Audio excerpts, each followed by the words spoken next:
Live कर रहे हो?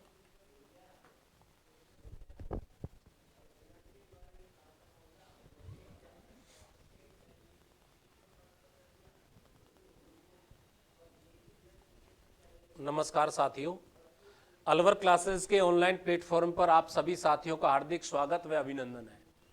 अपना टॉपिक चल रहा था राजस्थान का एकीकरण। हम राजस्थान के एकीकरण पर चर्चा कर रहे थे और राजस्थान एकीकरण की अगर हम बात करते हैं तो कल की क्लास में काफी चीजें हमने क्लियर कर ली थी। अब कुछ चीजें हम और क्लियर कर लेते हैं, है ना। सबसे पहले एकीकरण के समय रियासती सचिवालय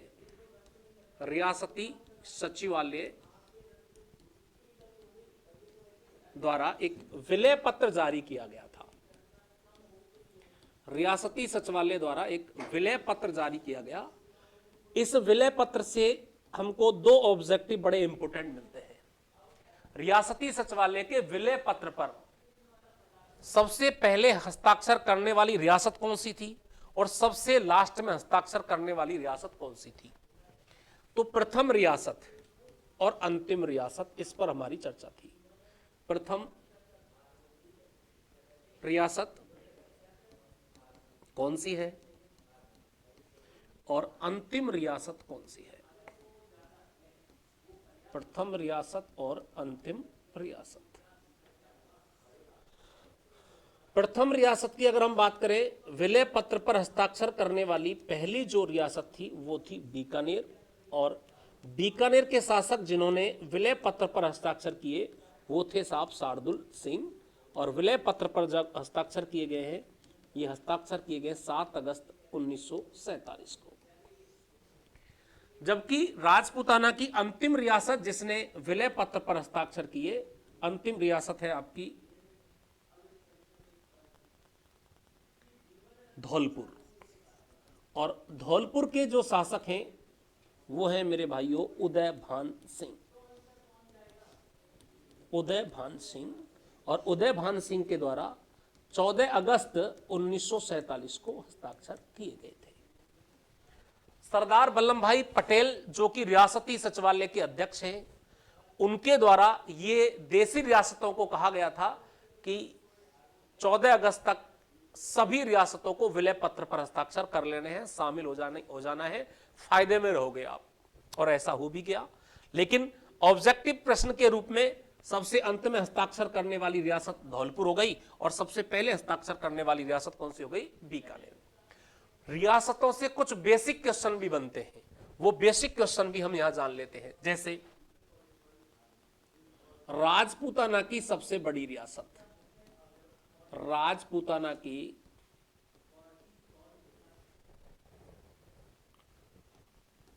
सबसे बड़ी रियासत,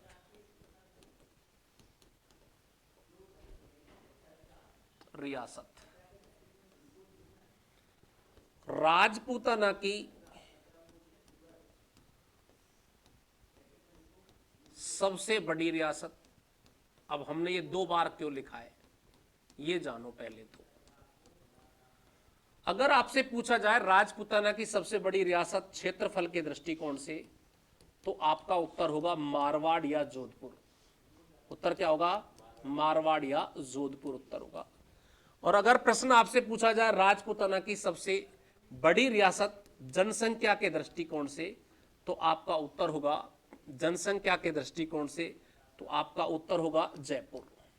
जैसे जनसंख्या और जैसे जोधपुर याद कर लेना भाई, है ना। जनसंख्या जोधपुर, जयपुर। जनसंख्या में सबसे बड़ी रियासत कौन सी है? जयपुर। और क्षेत्रफल में सबसे बड़ी रियासत कौन सी हो गई? जोधपुर। बात करेंगे हम राजपूताना की सबसे छोटी रियासत पर। राजपूताना की सबसे छोटी रियासत पर, सबसे छोटी रियासत। राजपूताना की सबसे छोटी रियासत दोनों दृष्टिकोण से, क्षेत्रफल प्लस जनसंख्या, दोनों ही दृष्टिकोण से जो सबसे छोटी रियासत है वो होगी भाई शाहपुरा। कौन सी होगी? शाहपुरा। राजपूताना की प्राचीनतम रियासत, प्राचीनतम रियासत सबसे पुरानी रियासत के रूप में अगर आपसे पूछा जाए तो आपको याद रखना होगा कौन सी, मेवाड़, ठीक है। और राजपूताना की नवीनतम रियासत पूछे, राजपूताना की नवीनतम रियासत,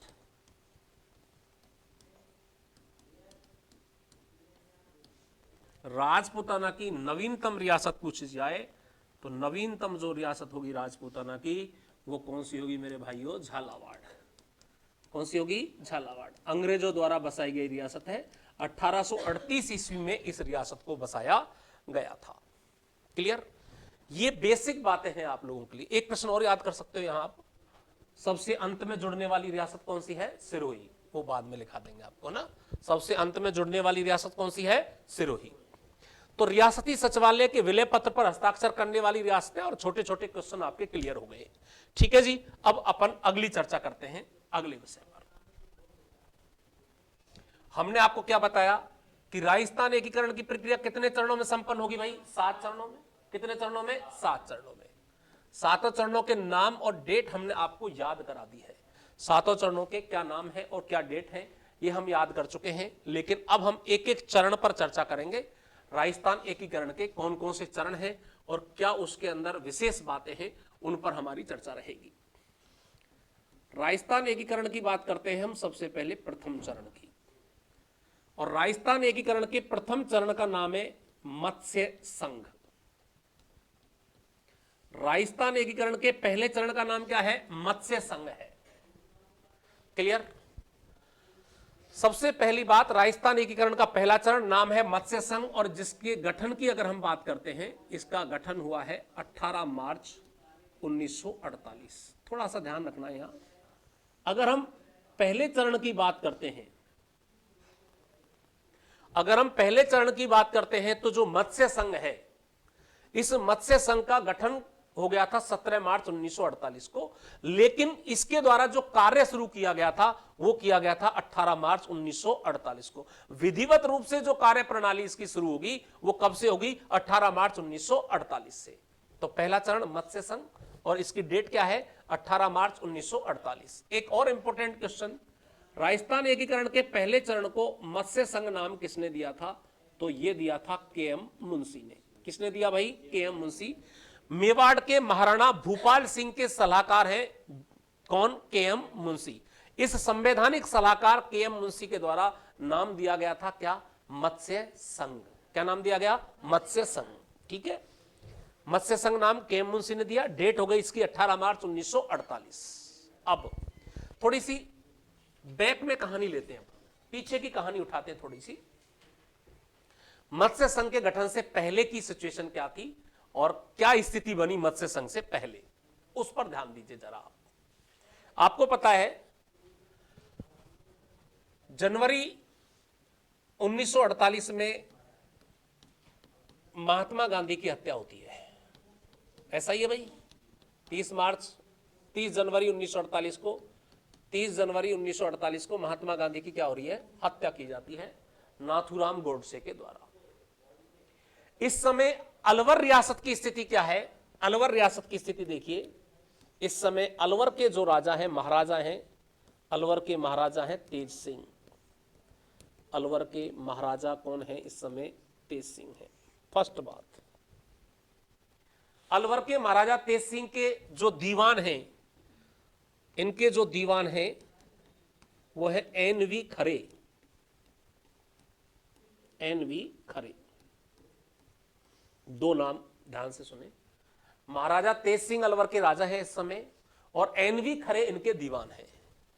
महात्मा गांधी की हत्या हो जाती है, और महात्मा गांधी की जब हत्या हुई तो महात्मा गांधी की हत्या में अफवाहों का शहर बन गया था अलवर, क्योंकि उसके अंदर यह मान लिया गया था कि महात्मा गांधी की हत्या की जो प्लानिंग हुई थी, महात्मा गांधी की हत्या की प्लानिंग अलवर रियासत में की गई है। महात्मा गांधी की हत्या के बाद उनके हत्यारों को जो शरण दी गई है वो अलवर के अंदर दी गई है। तो इन दोनों को, महाराजा तेज सिंह को और एन.वी. खरे को दिल्ली बुलाया गया, और इन दोनों को क्या कर दिया गया, नजरबंद कर दिया गया। इसके अलावा भरतपुर के जो शासक है विजेंद्र सिंह, यहां मेवात में भी कुछ गतिविधियां ठीक नहीं थी। विजेंद्र सिंह जी को भी कहां बुला लिया गया था, दिल्ली बुला लिया गया था। तेज सिंह और ये एनवी खरे ये तो नजरबंद कर दिए गए थे, और विजेंद्र सिंह जी भी कहां बुला लिए गए, दिल्ली बुला लिए गए। और विजेंद्र सिंह की नाराजगी के बाद भी जो भरतपुर का प्रशासक था वो बदल दिया गया, भरतपुर के प्रशासक बने एसएन सप्रू। एसएन सप्रू को भरतपुर का प्रशासक बना दिया गया। यानी कि अगर हम एक सीधी भाषा में बात करें तो दोनों का अस्तित्व खतरे में हो गया, अलवर रियासत का भी और भरतपुर रियासत का भी। धीरे धीरे करौली और धौलपुर रियासतों को के शासकों को भी दिल्ली बुला लिया गया और चारों के एक विलय पत्र पर क्या करवा लिए गए, हस्ताक्षर करवा लिए गए। और जैसे चारों के हस्ताक्षर कंप्लीट हुए, पहले चरण की प्रक्रिया क्या हो गई, शुरू हो गई। कौन से चरण की, पहले चरण की प्रक्रिया शुरू हो गई। सबसे पहले हम बात करें, पहला चरण हमने किस नाम से बताया आपको, मत्स्य संघ के नाम से। अब यहां पर हम बात करेंगे मत्स्य संघ में जुड़ने वाली रियासतों की। मत्स्य संघ में कौन कौन सी रियासतें जुड़ी, मत्स्य संघ में जुड़ने वाली रियासतें, मत्स्य संघ में रियासतें जुड़ी भाई 4, अलवर, भरतपुर, करौली और धौलपुर। अब अलवर रियासत जुड़ी है तो ठिकाना भी जुड़ेगा, कौन सा, नीमराना। मत्स्य संघ की रियासतों को याद करने का बहुत अच्छा मैं आपको तरीका बताता हूं, एक ट्रिक आप याद कर लीजिए यहां, और ये ट्रिक आपको याद करनी होगी।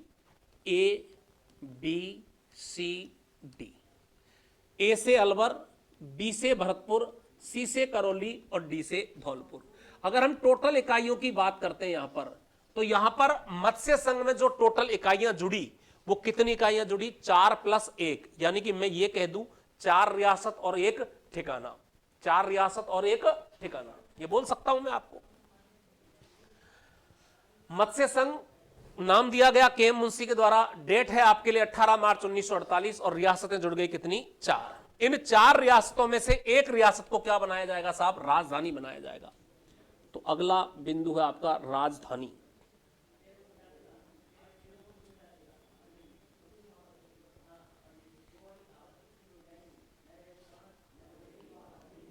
राजधानी, तो राजधानी बनी मेरे भाइयों कौन सी, अलवर। अब मत्स्य संघ के प्रधानमंत्री कौन बने, मत्स्य संघ के उप प्रधानमंत्री कौन बने, मत्स्य संघ के राज प्रमुख कौन बने, मत्स्य संघ के उपराज प्रमुख कौन बने, मत्स्य संघ का उद्घाटन किसने किया, उद्घाटनकर्ता, और मत्स्य संघ का उद्घाटन कहां पर हुआ। ये आपके ऑब्जेक्टिव प्रश्न और बनते हैं। किससे, मत्स्य संघ से। तो ध्यान दीजिए, मत्स्य संघ के प्रधानमंत्री बाबू शोभाराम कुमावत। कौन है साहब, शोभाराम कुमावत। और कुमावत जी का जो संबंध है वो अलवर से, ये कहां के हैं कुमावत जी, अलवर के हैं। उप प्रधानमंत्री बने भरतपुर के युगल किशोर चतुर्वेदी, युगल किशोर चतुर्वेदी क्या बन गए, उप प्रधानमंत्री। राज प्रमुख की बात करें तो राज प्रमुख बने उदय भान सिंह, राज प्रमुख बने उदय भान सिंह। और बात अगर उदय भान सिंह की करते हैं तो उदय भान सिंह जी जो हैं, ये उदय भान सिंह जी का जो संबंध है वो धौलपुर से है। कहां से है, धौलपुर से। उपराज प्रमुख करौली के शासक बने गणेश पाल वासुदेव, गणेश पाल वासुदेव। ठीक है भाई, यहां तक की बात सबको समझ में आ रही है। मत्स्य संघ की राजधानी कहां है, प्रधानमंत्री कौन है, उप प्रधानमंत्री कौन है, राज प्रमुख कौन है, उपराज प्रमुख कौन है। मत्स्य संघ का उद्घाटन किया गया एनवी गौडगिल के द्वारा, NV Gadgil, Narhari Vishnu Gadgil, NV Gadgil, Narhari Vishnu Gadgil, NV Gadgil. और मत्स्य संघ का उद्घाटन हुआ लोहागढ़ दुर्ग में, कौन से दुर्ग में हो गया भाई? लोहागढ़ दुर्ग, राइट। यहां तक की कहानी सबको समझ में आई। अब मत्स्य संघ से संबंधित और बातें और जानिए। मत्स्य संघ का विरोध करने वाली रियासत कौन सी थी? मत्स्य संघ में जुड़ने से विरोध करने वाली रियासत थी भरतपुर। भरतपुर रियासत के अगर हम बात करते हैं, भरतपुर रियासत में भरतपुर के राजा विजेंद्र सिंह के भाई हैं मान सिंह और एक जाट किसान नेता थे देशराज। दोनों ने भरतपुर रियासत को मत्स्य संघ में जुड़ने से क्या कर दिया? इनकार कर दिया। और इन्होंने कहा ये जाट विरोधी संघ है, जाटों के विरुद्ध का संघ है, हम इसके अंदर अपने आप को जोड़ेंगे ही नहीं। बात समझ में आई क्या? तो देखिए, अगर हमसे प्रश्न बनते हैं तो क्या क्या बनते हैं। जैसे मत्स्य संघ का गठन कब हुआ? 18 मार्च 1948 को। मत्स्य संघ में जुड़ने वाली रियासतें कौन कौन सी हैं? अलवर, भरतपुर, करौली और धौलपुर। एक ठिकाना भी जुड़ा यहाँ पे, कौन सा ठिकाना? नीमराणा। टोटल इकाइयां 4+1, यानी कि 4 रियासतें और एक ठिकाना। हम बात करेंगे मत्स्य संघ की राजधानी बनी अलवर, प्रधानमंत्री बाबू शोभाराम कुमावत। और कुमावत का संबंध कहां से है? कुमावत का संबंध है अलवर से। उप प्रधानमंत्री युगल किशोर चतुर्वेदी भरतपुर वाले हैं। राज प्रमुख उदय भान सिंह बने, जिनका संबंध धौलपुर से, यानी कि धौलपुर के शासक थे। उपराज प्रमुख गणेश पाल वासुदेव हैं, जिनका संबंध करौली से है। उद्घाटन करता है इस संघ के एनवी गॉडगिल और उद्घाटन हुआ भरतपुर के अंदर। इसके अलावा अगर हम बात करते हैं इसके मंत्रिमंडल की, तो मत्स्य संघ के मंत्रिमंडल में अलवर के मास्टर भोलानाथ थे, डॉक्टर मंगल सिंह धौलपुर के थे, चिरंजी लाल शर्मा थे, ये अन्य सदस्य भी इसमें शामिल थे। तो ये हमारा कौन से संघ पर बात हुई? ये केवल और केवल हमारे कौन से संघ पर बात हुई?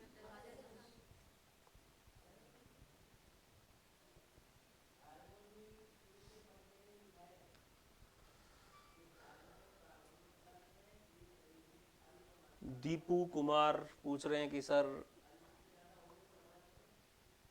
क्लास का, साइंस की क्लास का टाइम। भाई क्लास अभी साइंस की स्टार्ट करेंगे, थ्योरी वाली अभी क्लास स्टार्ट नहीं की है। ठीक है, ठीक है भाई। दीपू, रोहन, पूजा प्रजापति, बिल्कुल आप क्लास लीजिए, यूट्यूब पर सारी क्लासें आपको मिलेंगी ना। आगे बात करते हैं दूसरे चरण पर। ये हमने पहले चरण पर चर्चा की थी, अभी हम दूसरे चरण पर आपसे चर्चा करने वाले हैं। राजस्थान एकीकरण का दूसरा चरण हम पढ़ेंगे अभी, द्वितीय चरण।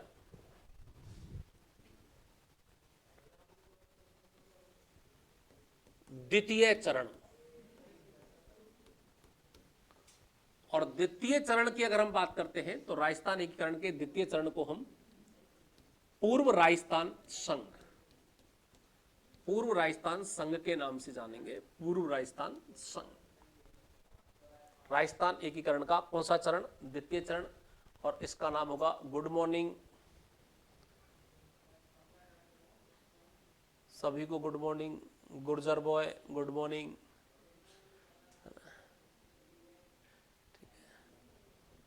चलिए बेटा आगे आ जाओ। ठीक है, यादव बॉय राधे राधे, सभी को राधे राधे, है ना। चलिए पढ़ेंगे बेटा। पूर्व राजस्थान संघ पर हम बात करेंगे। पूर्व राजस्थान संघ, और पूर्व राजस्थान संघ का गठन हमने डेट क्या बताई आपको? 25 मार्च 1948। पूर्व राजस्थान संघ की डेट क्या है? 25 मार्च 1948। ठीक है, अब पूर्व राजस्थान संघ की बात करेंगे। मत्स्य संघ में 4 रियासतें जुड़ी, एक ठिकाना जुड़ा, बिल्कुल सेपरेट है, अलग है, उससे पूर्व राजस्थान संघ का कोई लेना देना नहीं है। पूर्व राजस्थान संघ अलग ही बन रहा है ना। सबसे पहले जानेंगे पूर्व राजस्थान संघ के बारे में। द्वितीय चरण, जिसको हम पूर्व राजस्थान संघ या राजस्थान यूनाइटेड राजस्थान भी बोल सकते हैं, इस द्वितीय चरण की अगर हम बात करते हैं तो इसके अंदर कौन कौन सी रियासतें जुड़ी? रियासत, इसके अंदर कौन कौन सी रियासतें जुड़ी, जरा ध्यान दीजिए। इसके अंदर रियासतें जो जुड़ी हैं उनको हम इस तरीके से याद करेंगे। देखो कैसे याद करेंगे इनको, है ना। इनको याद ऐसे करेंगे, प्रश्न बाकी बूटों को झाड़ू सा। प्रश्न बाकी बूटों को झाड़ू सा। एक साथ इस संघ के अंदर 9 रियासतें जुड़ेंगी भाई।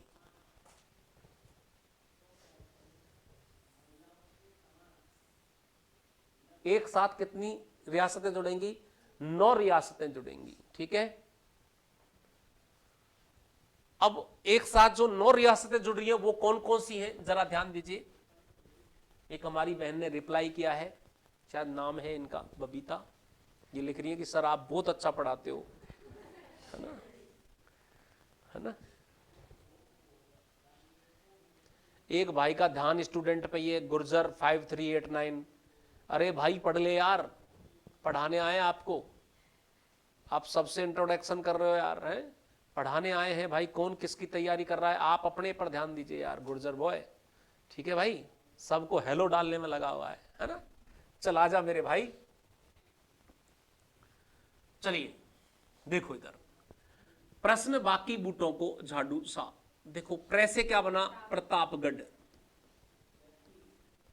बा से बना बांसवाड़ा।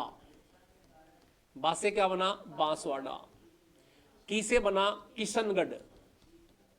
किशनगढ़ जी, ये वही रियासत है किशनगढ़ जिसे तोप की सलामी नहीं दी गई थी, है ना।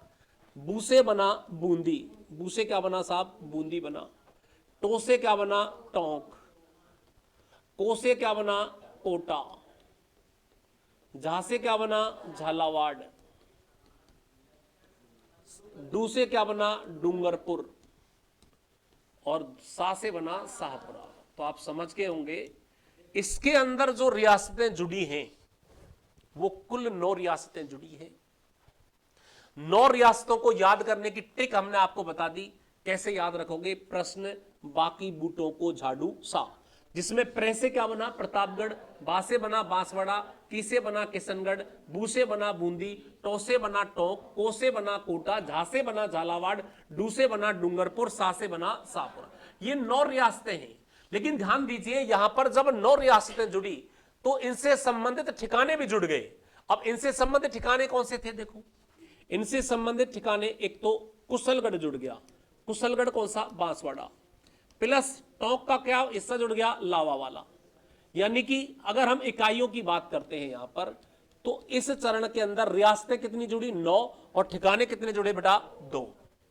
तो मेरे भाइयों यहां अपन को यह याद करना होगा कि द्वितीय चरण में पूर्व राजस्थान संघ में 25 मार्च 1948 को राजपूताना की 19 रियासतों में से 9 एक में जुड़ गई।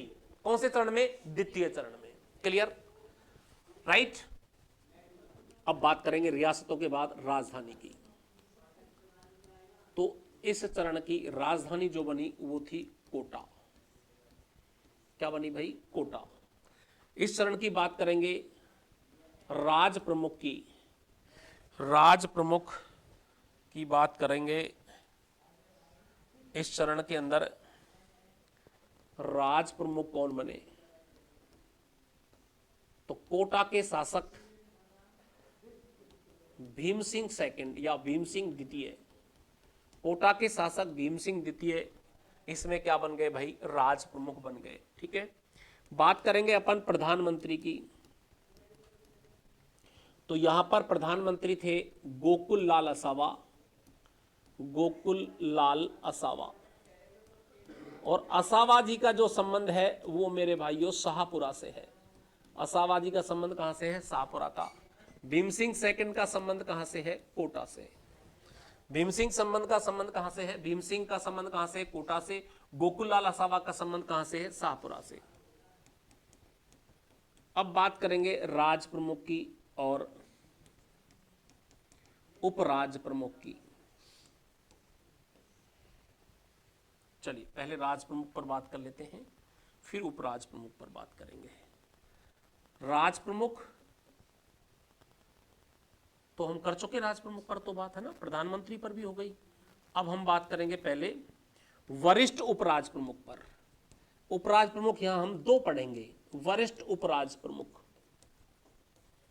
और कनिष्ठ उपराज प्रमुख, वरिष्ठ बड़ा कनिष्ठ छोटा, ऐसे याद कर लेना, ठीक है। यहां हम 2 उपराज प्रमुख पढ़ेंगे। वरिष्ठ उपराज प्रमुख जो है बूंदी के शासक थे जिनका नाम था बहादुर सिंह।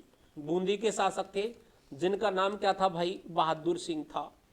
और कनिष्ठ उपराज प्रमुख जो बने, ये बने डूंगरपुर के महारावल लक्ष्मण सिंह। महारावल लक्ष्मण सिंह, इनका संबंध कहां से है? डूंगरपुर से। और इनका संबंध कहां से है? बूंदी से।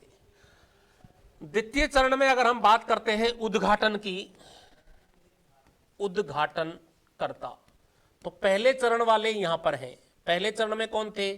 नरहरि विष्णु गौडगिल। और दूसरे चरण में भी कौन से होंगे? नरहरि विष्णु गौडगिल ही होंगे, ठीक है। अब हम बात करेंगे उद्घाटन स्थल की। तो दूसरे चरण का जो उद्घाटन हुआ, तो मेरे भाइयों इसका उद्घाटन हुआ कोटा दुर्ग में। कोटा दुर्ग के अंदर इसका क्या हो गया? उद्घाटन हो गया। उद्घाटन के बाद अगर हम बात करें, इसी के अंदर एक विशेष बिंदु पर हम चर्चा करेंगे, लेकिन एक बार इसको 2 मिनट के अंदर हम रिवीजन मारते हैं, फिर आगे चर्चा करेंगे द्वितीय चरण पर।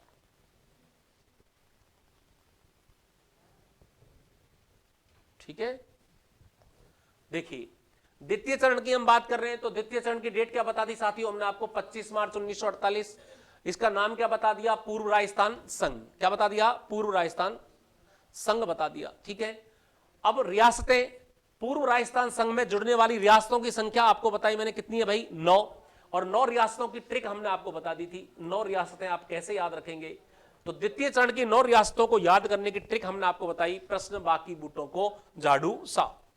तो प्रश्न बाकी बूटों को झाड़ू सा में 9 रियासतें आ गई, और हमने आपको ठिकाने भी कराए थे। कितने ठिकाने करा दिए भाई? 2। कौन कौन से? कुशलगढ़ और लावा। हमने बताया इन 9 में से राजधानी किसको बनाया गया? कोटा को। राज प्रमुख कोटा के शासक थे भीम सिंह द्वितीय। प्रधानमंत्री शाहपुरा के गोकुललाल आसावा बने। वरिष्ठ उपराज प्रमुख बूंदी के बहादुर सिंह बने। कनिष्ठ उपराज प्रमुख महारावल लक्ष्मण सिंह बने, जो कि डूंगरपुर के थे। उद्घाटन एनवी गौडगिल, नरहरि विष्णु गौडगिल ने किया, और उद्घाटन कहां पे हुआ? कोटा दुर्ग में हुआ। लेकिन इसके अंदर एक विशेष कोटेशन हमको याद करनी है बांसवाड़ा के शासक की, और वो बांसवाड़ा के शासक हैं चंद्रवीर सिंह। कौन है भाई? चंद्रवीर सिंह।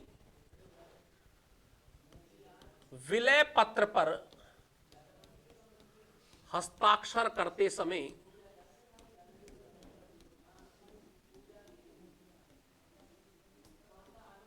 बांसवाड़ा के शासक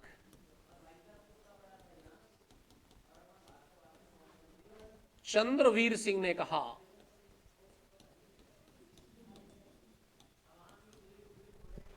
क्या कहा?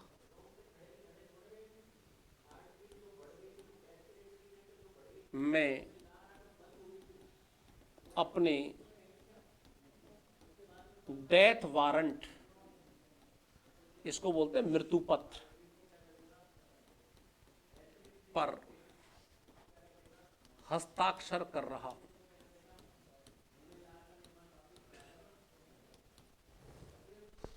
मैं अपने डेथ वारंट पर हस्ताक्षर कर रहा हूं।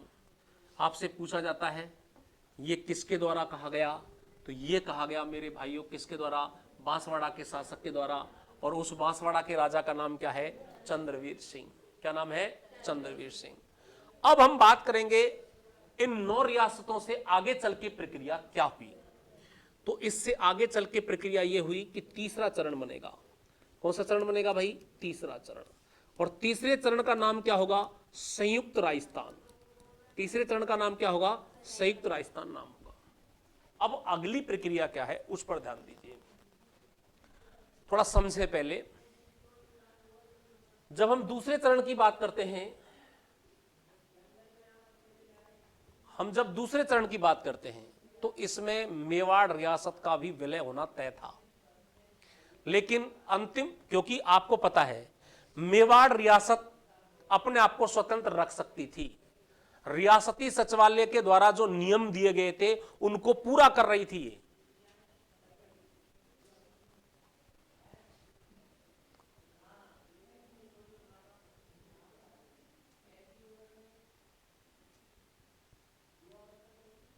हाँ, जो साथी लाइव सेशन चाहते हैं वो हमारे पास एक ग्रुप है, ग्रुप में जुड़ सकते हैं। और ग्रुप का मैं आपको नंबर बता देता हूँ, 8442 073 में आप जुड़ सकते हैं। जितने भी साथी हमारे ऐसे हैं वो जुड़ना चाहें वो जुड़ सकते हैं इस ग्रुप के अंदर।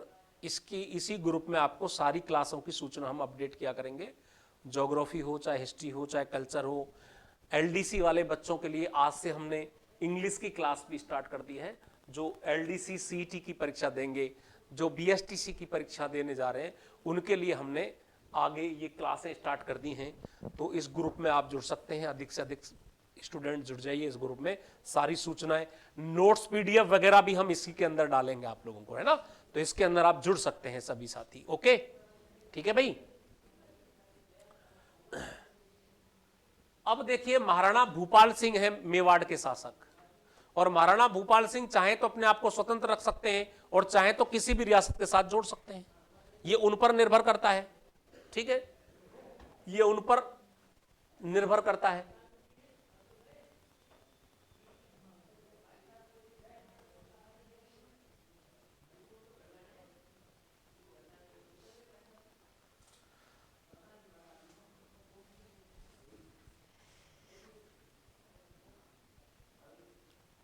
लेकिन उस समय दूसरे चरण में नहीं जुड़े मेवाड़ के महाराणा भूपाल सिंह, और मेवाड़ के महाराणा भूपाल सिंह अपनी रियासत को जोड़ते तीसरे चरण में जाके, लेकिन कुछ शर्तें रखते हैं अपनी।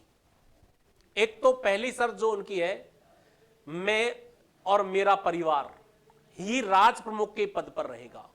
मैं रहूंगा जब तक मैं जीवित हूं, मेरे मरने के बाद मेरा उत्तराधिकारी रहेगा। दूसरी किसी रियासत का जो राजा होगा या उसका परिवार होगा या उसका उत्तराधिकारी, वो राज प्रमुख नहीं बनेगा। ये उनकी पहली शर्त थी। राजधानी भी क्या चाहते थे वो, उदयपुर में बने।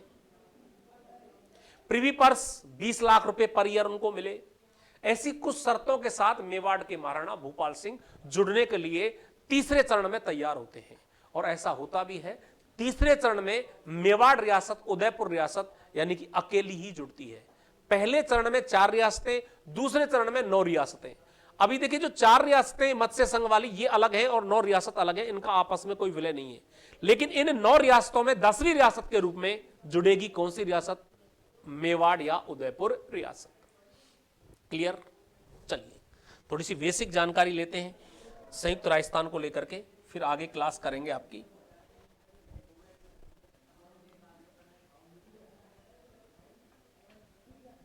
चलिए, संयुक्त राजस्थान, संयुक्त राजस्थान की पहली बात हम बात करेंगे डेट को लेकर के। तो इसकी डेट होगी मेरे भाइयों 18 अप्रैल 1948। 18 मार्च, 25 मार्च और 18 अप्रैल, ये तीनों जो चरण है, प्रारंभिक जो तीनों चरण है, ये तीनों ही चरण की अगर हम बात करते हैं तो तीनों ही चरण 1948 के भाई, ठीक है, तीनों ही चरण 1948 के। संयुक्त राजस्थान 18 अप्रैल 1948 को। अब बात करेंगे रियासतों की। यहां समझने की बात है थोड़ी सी, हम यहां बात करेंगे रियासतों को लेकर के। थोड़ी देर पहले हमने एक संघ पढ़ा जिसका नाम क्या था, पूर्व राजस्थान संघ, यही पढ़ा था ना। इस पूर्व राजस्थान संघ में हमने केवल और केवल एक रियासत जोड़ी, कितनी, कौन सी, उदयपुर। यानी कि इसके अंदर इकाइयां कितनी थी, 9 + 2, एक जुड़ गई तो कितनी हो गई, 10 + 2। यानी कि संयुक्त राजस्थान के अंदर जो रियासतें थी उनकी संख्या 10 हो गई, और ठिकाने कितने हैं, 2, क्योंकि दूसरे चरण में सीधा जाके जुड़ गई है। और दूसरा चरण क्या पढ़ा हमने, पूर्व राजस्थान संघ। कौन प्रधानमंत्री होंगे, कौन इसके राज प्रमुख होंगे, कौन उपराज प्रमुख होंगे, क्या इसकी विशेषता है, कल की क्लास में हम इसको जानेंगे। आज के लिए इतना ही। तीसरे चरण से वापस से कल हम इसको उठाने वाले हैं आपके लिए। तीसरे चरण से वापस से हम क्लास स्टार्ट करेंगे आपकी, और कल संभवतः हम इस पर आगे तक पहुंचेंगे, आगे इस पर अच्छी चर्चा करेंगे। और इसी के साथ ध्यान रहे आपको, हम साथ के साथ ऑब्जेक्टिव क्वेश्चंस पर भी क्या करेंगे, चर्चा करते रहेंगे। ऑब्जेक्टिव क्वेश्चन कैसे कर रहे हैं अपन, राजस्थान एकीकरण कंप्लीट करेंगे और उससे संबंधित जो ऑब्जेक्टिव हैं उनको हम साथ के साथ करते हुए चलेंगे। ठीक है भाई, आज के लिए इतना, शेष मुलाकात कल करेंगे। जय हिंद, जय भारत।